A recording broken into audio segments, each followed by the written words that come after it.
Welcome to the Rustic Garden. Today I want to show you how to plant tomatoes in an 18-gallon container.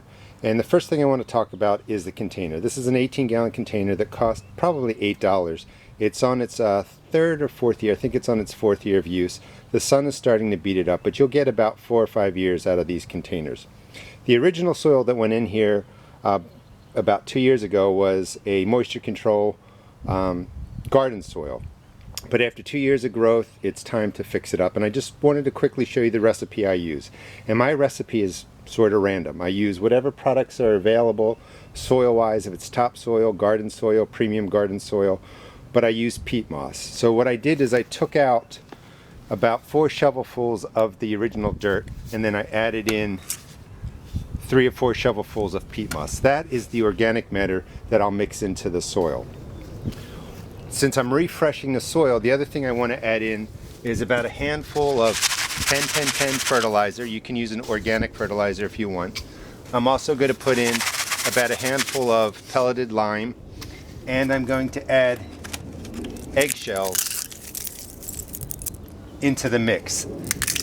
You want to make sure you have enough calcium in your garden and in your containers so that your tomatoes don't get blossom end rot. But quickly, once I've put in the peat moss and other stuff, I'm just going to mix it all in. Spread out the peat moss. Doesn't have to be perfect, but you just want to get that fresh organic matter in, some new fertilizer. You can put in compost if you have compost, but it kind of just refreshes the soil. And then into that goes the other dirt that I took out. And you just mix that all in. There's no exact recipe, but you want to get some sort of combination of organic matter like peat moss, compost, whatever you have available, and mix it in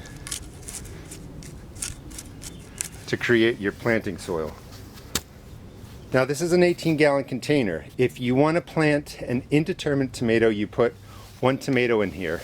The indeterminate tomato is going to grow continuously through the summer. I'm going to put in 2 determinate tomatoes, Arctic Wonder and a Silvery Fir. They're going to grow to a set height.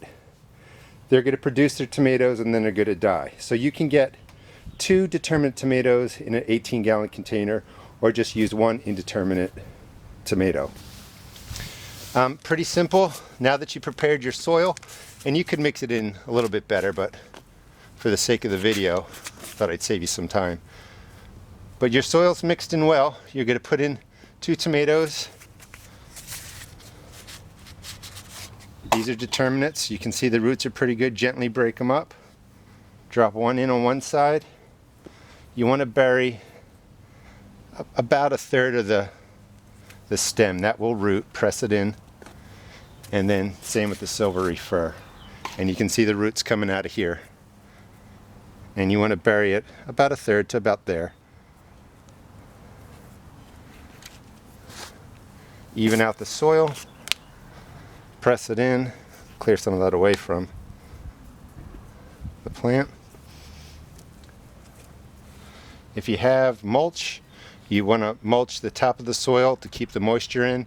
Also keep the dirt from splashing up on the tomatoes. And you want some stakes. And these are determinate varieties. They only grow about 3 feet, so I don't need a big stake. Just put the stakes in next to them now before the roots really get growing. Whoop. Let's take that one out, break it, turn it upside down, and put that one in. And that's how you plant in a 18-gallon container. You want to make sure you have good soil, which means you have organic matter. So if you go to the store, you're buying a premium soil, it probably says moisture control and it says organic matter, or you can mix in peat moss like I did. Hope you enjoyed the video. This is the basics for planting in an 18-gallon container. The one thing I did forget to mention is down on the side there's a hole about this big, and that's to let the water out. You can't use a container without putting a hole in the bottom, or this will flood and it will rot out your tomatoes. If you enjoyed this video, please check out my blog at www.therustedgarden.blogspot.com and also check out my YouTube videos. I have about 150 garden videos. Thanks.